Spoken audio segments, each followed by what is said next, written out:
Body पर electron का संख्या ज्यादा हो गया तो हम उस बॉडी को बोलेंगे कि वो बॉडी निगेटिवली चार्ज बॉडी हो गया। और जब किसी बॉडी पर इलेक्ट्रॉन का संख्या कम जाए तो हम उस बॉडी को बोलेंगे कि वो क्या है, पॉजिटिवली चार्ज बॉडी है। इलेक्ट्रॉन के ही रिस्पेक्ट में पॉजिटिव निगेटिव का बात बोलते हैं, प्रोटॉन से उसको कोई लेना देना यहां नहीं है। तो इसलिए हम ऐसे ही गुण को पा रहे हैं जो बॉडी या तो ज्यादा इलेक्ट्रॉन रख रहा है या तो कम इलेक्ट्रॉन रख रहा है।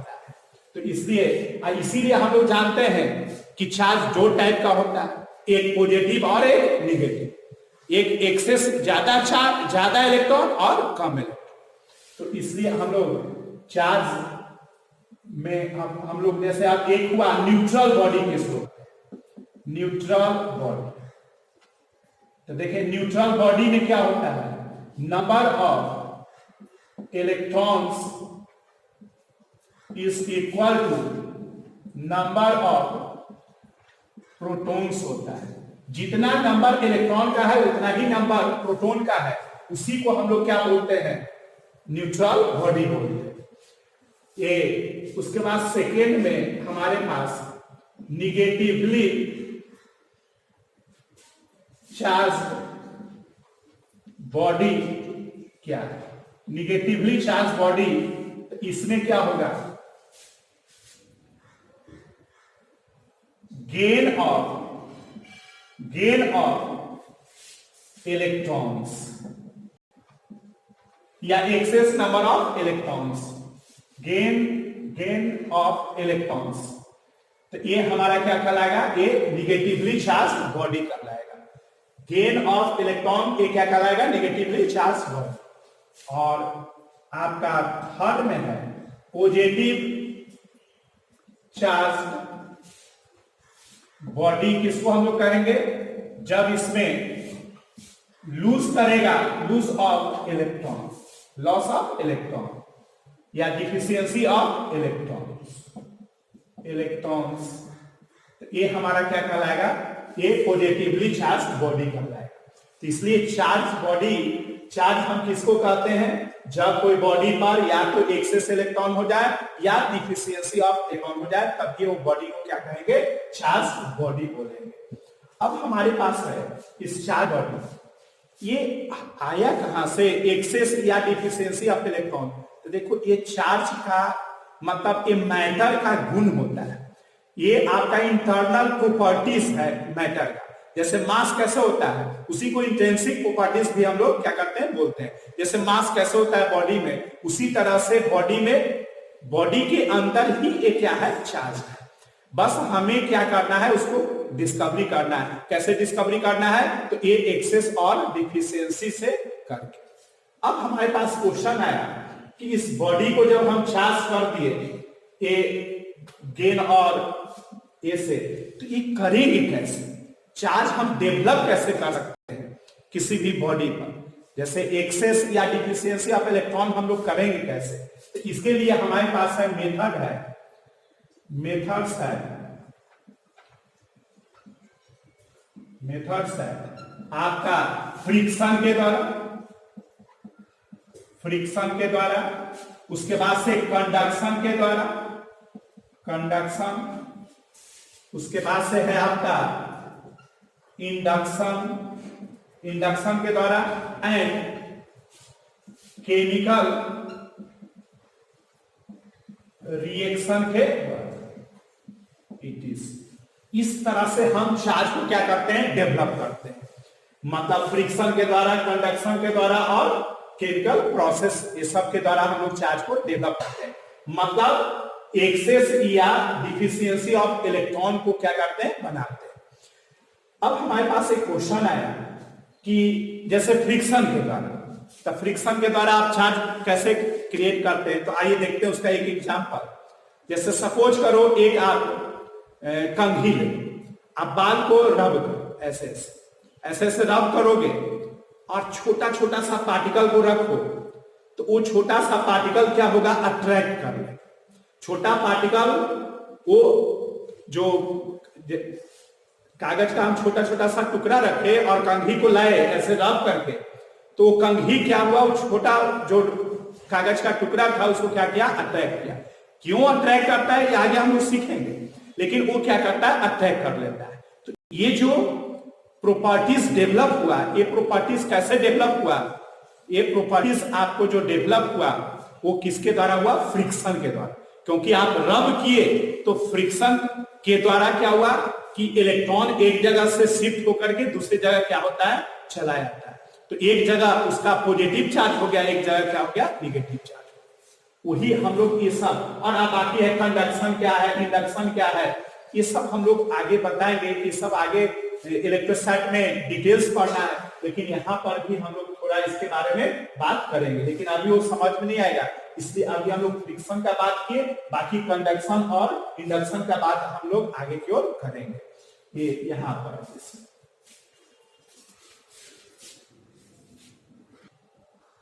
इसलिए चार्ज का हम लोग देखें कि पॉजिटिव नेगेटिव किसको करते हैं। और ये मैटर का इंटरनल प्रॉपर्टीज है, जो मैटर में ही रहता है छिपा हुआ, लेकिन उसको हमको डेवलप करने का जरूरत है।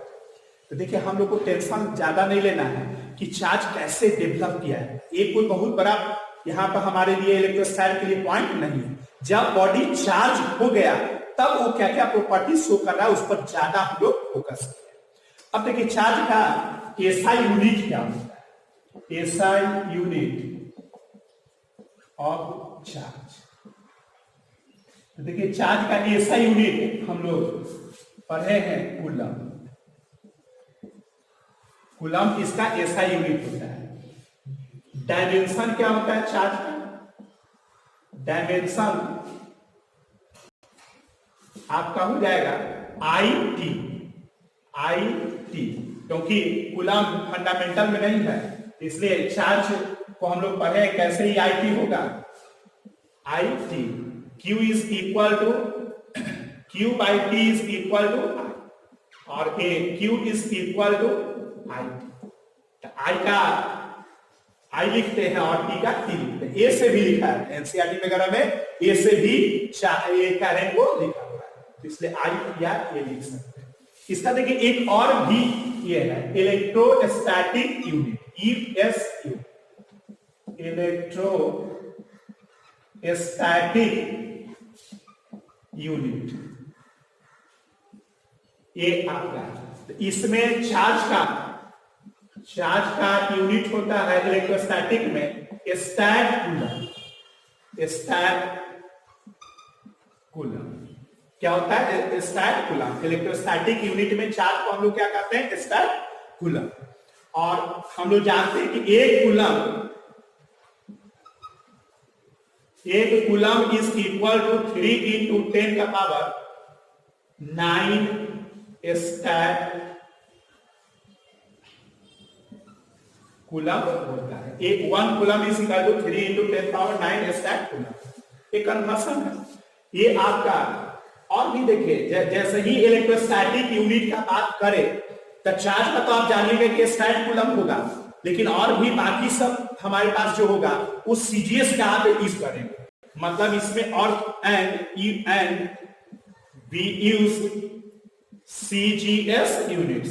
सीजीएस यूनिट्स में आप जानते ही हैं, मास को ग्राम में, लेंथ को सेंटीमीटर में, टाइम को सेकेंड में, फोर्स को डाइन में, और एनर्जी को वर्क को अर्ग। ये हमारे पास 5 और आपको याद रखना होगा। और एक आपका ये स्टैट कूलम का हो गया। तो ये इसका यूनिट और क्या हो गया, डायमेंशन हो गया चार्ज का। चार्ज अब हमारे पास हुआ कि चार्ज का अमाउंट कैसे निकाला जाए।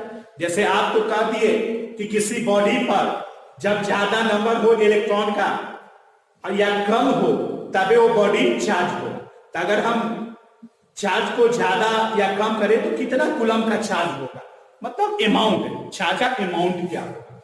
नेक्स्ट में हम लोग लिख रहे हैं, जैसे ये मान लेते हैं सेकेंड थर्ड कुछ भी कीजिए। नेक्स्ट में amount of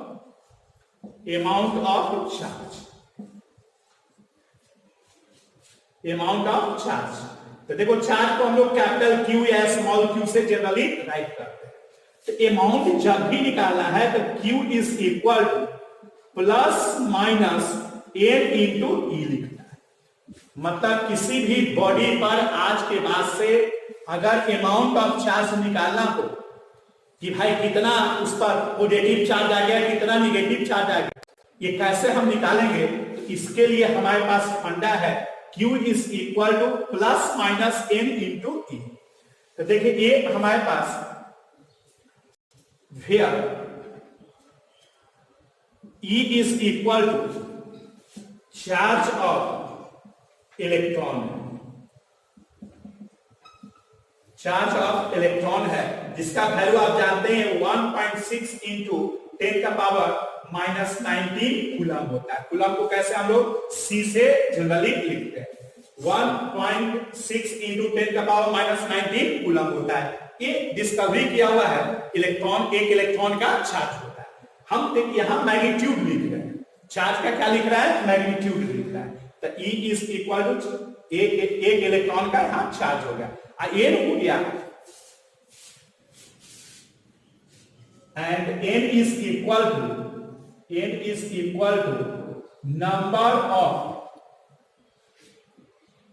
number of gain या लूज ऑफ इलेक्ट्रॉन्स। जितना गेन करेगा, जितना एक्सेस होगा या जितना डिफिशियंसी होगा, वही आपका ये हमारे पास क्या कहलाएगा, ये एन कहलाएगा। तो देखो अपने अपने तरीका से समझाने का है। अब मान लो कि किसी भी बॉडी है, जैसे सपोज करो एग्जांपल के लिए यही आपका अमाउंट निकालने के लिए हो गया एन इंटू या प्लस और माइनस का बात अगर ये देखें, जैसे सपोज करो कोई बॉडी है, ये बॉडी है, अब सपोज करो इस पर 5 इलेक्ट्रॉन्स आए, 5 इलेक्ट्रॉन्स आए। अब कैसे आया तो जानते हैं फ्रिक्शन के द्वारा और ये सब, तो कैसे आया उस पर ज्यादा हम लोग को नहीं ध्यान देना है। हम लोग को आ गया, चार्ज हो गया, तब आगे का प्रॉपर्टीज पर ध्यान देना। जैसे सपोज करो ये बॉडी पर 5 इलेक्ट्रॉन्स आ गया। अब हमारे पास 5 जब इलेक्ट्रॉन्स आ गया तो भाई कितना इसका इस पर अमाउंट होगा चार्ज का और कैसा नेचर होगा चार्ज का। तो देखो इलेक्ट्रॉन आ गया तो Q इज इक्वल टू, अभी हम लोग पढ़े N इंटू E, तो Q is equal to N का वैल्यू हो गया 5 और E का वैल्यू हो गया 1.6 इंटू 10 पावर माइनस 19 कूलम। इतना उस बॉडी पर क्या हो गया, चार्ज हो गया। और चूंकि ये आया है इलेक्ट्रॉन, इसका मतलब है कि एक्सेस है, आ गया एक्सेस आ गया, इलेक्ट्रॉन क्या निगेटिव है, तो एक्सेस निगेटिव हो गया, इसलिए बॉडी कैसा हो गया, निगेटिवली चार्ज बॉडी हो गया। तो ये निगेटिवली चार्ज बॉडी को जनरली ऐसे करके कुछ हम लोग क्या करते हैं, दिखा देते हैं रफली, इस तरह से ऐसे दिखा दिए। तो ये बॉडी क्या हो गया, निगेटिवली चार्ज। तो यहां पर हम लोग क्या लगा देंगे, माइनस का साइन आगे में, ये अपने देख करके लगाएंगे। ये Q is equal to -5 into 1.6 into 10 का पावर माइनस 19 कूलम हो जाएगा। और भी एग्जांपल हम लोग देखते हैं, एक एग्जांपल और भी देखते हैं। अब सपोज कीजिए ये बॉडी है और इस पर 5 इलेक्ट्रॉन्स चला है या 5 इलेक्ट्रॉन्स बाहर चला गया। अगर 5 इलेक्ट्रॉन्स बाहर चला गया तो Q is equal to N into E, तो N का वैल्यू हो गया 5 और E का value 1.6 into 10 power minus 19 coulomb, इतना होगा। अब ये बताइए इलेक्ट्रॉन जब चला गया, निगेटिव चला गया, तो आप क्या बोलिएगा कि वो क्या हो गया, पॉजिटिव हो गया। निगेटिव का कम ही क्या कहलाता है, पॉजिटिव कहलाता है। तो ये बॉडी पॉजिटिव है तो आगे में प्लस लिखते भी है, नहीं भी लिखते हैं, क्योंकि हम लोग जानते हैं कि नहीं भी लिखा हुआ पॉजिटिव भी माना जाता है। तो इस तरह से ऐसे 5 हो गया और इस पर ऐसे हम लोग क्या दे दिए, 5 इलेक्ट्रॉन, ऐसे मतलब इस तरह का प्लस चार्ज से इसको इंडिकेट कर दिया। तो ये हमारे पास क्या हुआ, अमाउंट निकालने का तरीका हो गया कि हम लोग कैसे इसका क्या करते हैं, अमाउंट निकालते हैं। मतलब हम लोग पहले पढ़े चार्ज कांस्टेंट किसको है, ये हम लोग जान गए कि एक्सेस और deficiency of electron he body को चार्ज कहलाएगा और उसका अमाउंट क्या होगा। तो इस तरह से हम उसका चार्ज का अमाउंट फाइंड आउट करते हैं।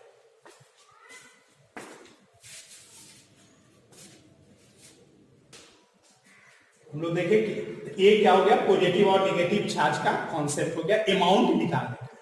देखिए इसमें नेक्स्ट पॉइंट है इसमें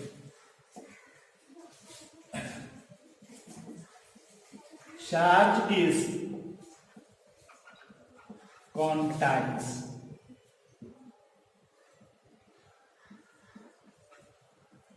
चार्ज इज क्वांटाइज, इसका मतलब है कि एन यहां एन बी इंटीजर, क्या होगा? एन इंटीजर होगा। देखो एन फ्रैक्शन में एग्जिस्ट नहीं करता, इसी को हम कहते हैं कि चार्ज क्या है? क्वांटाइज्ड। एन जैसे सपोज करो ना कि एन एक तरह से मैन है, आदमी। एन क्या है? एक मैन है, आदमी। तो आदमी या तो 1 होगा, या तो 2 होगा, या तो 3 होगा। 1.2 तो आदमी नहीं हो सकता है, 1.3 आदमी नहीं हो सकता है। उसी तरह से समझो कि एन क्या है? हमारा इलेक्ट्रॉन, नंबर ऑफ इलेक्ट्रॉन्स, ये एक्सेस या डिफिशियंसी। लेकिन ये इलेक्ट्रॉन आदमी की तरह है, तो जिस तरह से आदमी फ्रैक्शन में एग्जिस्ट नहीं करता है, उसी तरह से यहां पर एन भी फ्रैक्शन में एग्जिस्ट नहीं करेगा। इसलिए जब भी एन का वैल्यू होगा तो आपका इंटीजर में होगा, 1 2 3 ऐसे करके होगा। तो इसी को हम कहते हैं, इसी प्रॉपर्टीज को हम कहते हैं कि चार्ज क्या है? क्वांटाइज। और इसी प्रॉपर्टीज को हम लोग यहाँ पर लिखने थे, इसलिए इसमें ध्यान देना है कि Q is equal to N E में एन क्या है? फ्रैक्शन में एग्जिस्ट नहीं करता है। लेकिन देखो रिसेंट डिस्कवरी के अनुसार से हमारे पास एन भी फ्रैक्शन में पाया गया है। जैसे क्वार्ट्स अप डाउन क्वार्ट्स जो होता है वो फ्रैक्शन में, जैसे 2/3 1/3 ऐसे करके उसका चार्ज होता है। मतलब एन का वैल्यू 1/3 2/3 ऐसे करके मिला। लेकिन वो चूंकि ग्राउंड ए पर फ्री स्टेट में वो एग्जिस्ट नहीं करता है, इसलिए अभी हम लोग उसको क्या करते हैं? टेक नहीं करते हैं। इसलिए अभी हम लोग स्टडी करेंगे, उसमें चार्ज क्या है? क्वांटाइज का ही बात करेंगे। मतलब एन में फ्रैक्शन का बात नहीं होगा। इसीलिए अगर ऐसा क्वेश्चन आपको मिल जाए, जैसे किसी भी बॉडी पर कुछ अमाउंट ऑफ चार्ज दे और तुमसे पूछे कि बताओ तो ये अमाउंट बॉडी पर चार्ज हो सकता है कि नहीं हो सकता है, तो उसमें हम लोग कैसे फाइंड आउट करेंगे? यही एन का वैल्यू निकाल करके। अगर ये एन का वैल्यू फ्रैक्शन में आ गया तो हम कहेंगे कि इस बॉडी पर इतना चार्ज संभव नहीं है। और अगर एन का वैल्यू फ्रैक्शन में नहीं आया तो हम कहेंगे कि ये बॉडी पर चार्ज संभव है। जैसे कि हम 1-2 क्वेश्चन से अभी हम लोग देखेंगे। तो इसी को हम लोग कहते हैं कि चार्ज क्या है? क्वांटाइज है। मतलब ये सब हम लोग चार्ज का क्या है? इंडिविजुअल प्रॉपर्टीज को हम लोग क्या कर रहे हैं? देख रहे हैं। और ये ध्यान देना है, इसमें लिखिए इसको। अब हम लोग देखते हैं इस पर कैसे हम लोग Q is equal to plus minus N E पर कैसे क्वेश्चन बनाते हैं। तो देखिए हमारे पास पहला जो क्वेश्चन है, आइए देखते हैं। कह रहा है from a neutral body 10⁻6 electrons are removed, calculate the charge on body. तो चार्ज ऑन बॉडी, इसका मतलब है कि Q निकालना। और Q is equal to N into E पर है। और एक हमारे पास क्या कर रहा है? रिमूव कर रहा है, मतलब वहां से इलेक्ट्रॉन को हटा दिया गया है। इसका मतलब है कि यहां पर हम क्या लिख देंगे? प्लस। और Q is equal to N into E। और एक हमारे पास Q is equal to plus, N का वैल्यू कितना हो गया? 8 है, इतना इलेक्ट्रॉन्स है। N क्या होता है? नंबर ऑफ इलेक्ट्रॉन्स, या ज्यादा या कम। तो ये 10⁻6 हमारे पास N का वैल्यू हो गया। और एक इलेक्ट्रॉन में आप जानते हैं 1.6 फिक्स है, इसलिए हमेशा के लिए ये याद कर लीजिए। 1.6 इंटू 10⁻⁻19 कूलम, ये इतना होगा। अब इसी को आप मल्टीप्लाई कीजिएगा तो आपका ये आ जाएगा Q is equal to 1.6 into 10⁻⁻13 coulomb. यही आपका आंसर हो जाएगा। तो इस तरह से हम लोग क्या करते हैं? ये अमाउंट निकालते हैं। फर्स्ट क्वेश्चन में हम लोग देखें। अब देखिए सेकेंड क्वेश्चन क्या है कि कैलकुलेट हाउ मेनी इलेक्ट्रॉन्स। अब देखिए एन का वैल्यू निकालना। एन क्या? इलेक्ट्रॉन्स आया है क्या? तो ये एन निकालना है आपको। और रिमूव भी किया गया है फ्रॉम ए बॉडी, फिर देखिए हटाया गया है। इसका मतलब है कि इसका नेचर कैसा होगा? पॉजिटिव। और ये आपका कितना कूलम चार्ज है? 1 कूलम। तो आपके पास क्या हो गया? Q is equal to 1 coulomb दे दिया गया। और आपका N आपको निकालना है, E आप जान ही रहे हैं। तो आप फॉर्मूला पढ़ें, Q is equal to N into E। तो हमारे पास N इज इक्वल हो जाएगा Q बाई E। और Q का वैल्यू 1 और E का वैल्यू हो गया 1.6 इंटू 10 पावर माइनस 19। ये जितना आएगा इतना नंबर ऑफ इलेक्ट्रॉन्स हो जाएगा आंसर। तो ये इस तरह से हम लोग क्या कर रहे हैं, देख रहे हैं, इस पर क्वेश्चन है जो एक सिंपल क्वेश्चन है जो, लेकिन हम लोग को पहले बेसिक देखते जाएंगे तो फिर हार्ड क्वेश्चन भी हम लोग करेंगे इसका। उसके बाद नेक्स्ट क्वेश्चन है, अब देखिए इसमें एक क्वेश्चन अराइज हो रहा है कि क्या किसी बॉडी पर कितना अमाउंट ऑफ चार्ज हम दे सकते हैं। तो देखिए a body have a charge of 4.8 into 10 power minus 18 coulomb किसी बॉडी पर चार्ज दे सकते हैं कि नहीं। जहां भी चार्ज के वैलिडिटी का बात आए कितना दे सकते हैं कि नहीं, आप उसमें n निकालिए।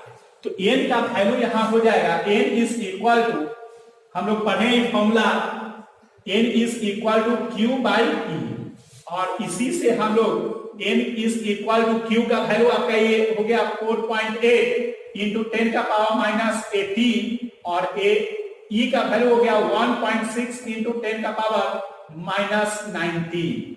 आप इसको सिंप्लीफाई करेंगे तो n इज इक्वल टू, ये आपका 3 से कैंसिल आउट हो जाएगा, ये आपका आ जाएगा 3, ये ऊपर चला जाएगा तो ये 10 हो जाएगा, तो ये आपका 30 हो जाएगा। ये ऊपर जाकर के 18 इसमें सब्ट्रैक्ट हो जाएगा, 1 बच जाएगा, तो ये 13 हो गया। तो n हमारे पास कितना आ गया 30। तो ये क्या हो गया, इंटीजर है, ये फ्रैक्शन में नहीं आया, इसलिए हम कह सकते हैं कि उस बॉडी पर आप इतना चार्ज दे सकते हैं, इसलिए इसका आंसर क्या हो जाएगा यस। इसका आंसर क्या हो गया यस। अब हमारे पास कोड में है कि उसी का है एक और क्वेश्चन कि क्या इतना हम दे सकते हैं किसी बॉडी पर चार्ज। तो आइए देखते हैं, फिर n का वैल्यू निकालते हैं। तो n is equal to q by, और इसी तरह से n is equal to q का वैल्यू हो जाएगा 4.8 into 10 power minus 20 divided by 1.6 into 10 power minus 19। अब इसको आप सिंप्लीफाई कीजिएगा तो ये कितना आ जाएगा, ये 3 और ये बाई 3 बाई 10, चूंकि निगेटिव पोर्शन ऊपर में जाता है तो नीचे में आ जाएगा 3 बाई 10। तो ये आपका 0.3 हो गया। ये कैसा आ गया, देखिए फ्रैक्शन। अब इलेक्ट्रॉन फ्रैक्शन में, इलेक्ट्रॉन मन में सोचो कि ये आदमी की तरह है, आदमी फ्रैक्शन में एग्जिस्ट नहीं करता, उसी तरह इलेक्ट्रॉन फ्रैक्शन में एग्जिस्ट नहीं करेगा। तो इसलिए एक 0.3 फ्रैक्शन में आ गया, इसलिए हम लोग यहाँ पर नो लिख देंगे कि हम किसी भी बॉडी पर इतना चार्ज नहीं दे सकते। तो इस तरह से बॉडी पर हम चार्ज को हम लोग निकालते हैं। नेक्स्ट प्रॉपर्टीज में हम लोग आगे बढ़ते हैं। ये क्वेश्चन देख लिए, जितना पढ़े उससे हम लोग आगे बढ़ते हैं। अब और भी नेक्स्ट प्रॉपर्टीज, तो नेक्स्ट प्रॉपर्टीज अपना पॉइंट लेकर के लिखते जाइएगा। देखिए इसमें है कि अब हम सपोज करो पढ़ लिए, और पढ़ लिए कि भाई किसी भी बॉडी पर अमाउंट ऑफ चार्ज का value plus minus n into E है। तो अगर कोई पूछे हमसे कि आप मिनिमम चार्ज कितना होगा किसी भी बॉडी पर, उससे कम नहीं होना चाहिए, मतलब कि मिनिमम अमाउंट ऑफ चार्ज अब हम लोग निकालने जा रहे हैं। क्यू मिनिमम का वैल्यू निकालने जा रहे हैं कि किसी भी बॉडी पर मिनिमम चार्ज कितना आप दे सकते हैं। तो आइए देखते हैं क्यू का मिनिमम है। तो देखिए क्यू इज इक्वल टू पढ़े plus minus n into, Q is equal to plus minus n into E पर। अब इसमें बताइए ई का वैल्यू तो फिक्स है। अब हमारे पास Q अगर आप मिनिमम लिखते हैं तो प्लस माइनस n ही ना आपका वेरिएबल है कि भाई कितना इलेक्ट्रॉन आएगा या जाएगा, कितना इलेक्ट्रॉन ज्यादा होगा या कम होगा। ये हमारे पास n के ही वैल्यू से पता चलेगा। ई तो हमारा क्या है, फिक्स है, तो इसलिए n मिनिमम, तो n मिनिमम इंटू ई लिख देंगे। अब आप खुद सोच करके बताइए कि आपका n मिनिमम इलेक्ट्रॉन कम से कम कितना होगा। आधा इलेक्ट्रॉन होगा, नहीं होगा। इलेक्ट्रॉन जब आदमी की तरह है तो आदमी कम से कम क्या होगा, एक आदमी होगा। तो उसी तरह इलेक्ट्रॉन का कम से कम क्या होगा, वैल्यू 1। तो यहाँ पर हम 1 लिख देंगे और एक ई लिख देंगे, और इसी को आप ऐसे भी राइट कर सकते हैं, Q minimum is equal to plus minus 1.6 into 10 power minus 19 coulomb. इसलिए हम लोग सीख गए कि किसी भी बॉडी पर minimum amount of electron, minimum charge कितना होगा, किसी भी बॉडी पर मिनिमम चार्ज कितना होगा, तो 1 इलेक्ट्रॉन के बराबर होगा, इससे कम नहीं हो सकता। ये हम लोग पॉइंट सीखे। इसमें आज हम लोग यहीं तक रखते हैं, फिर अगले क्लास में हम लोग और भी इसका डिटेल्स और आगे इसका प्रॉपर्टीज और फिर प्रॉब्लम इसी तरह और भी हम लोग बनाएंगे। Thank you.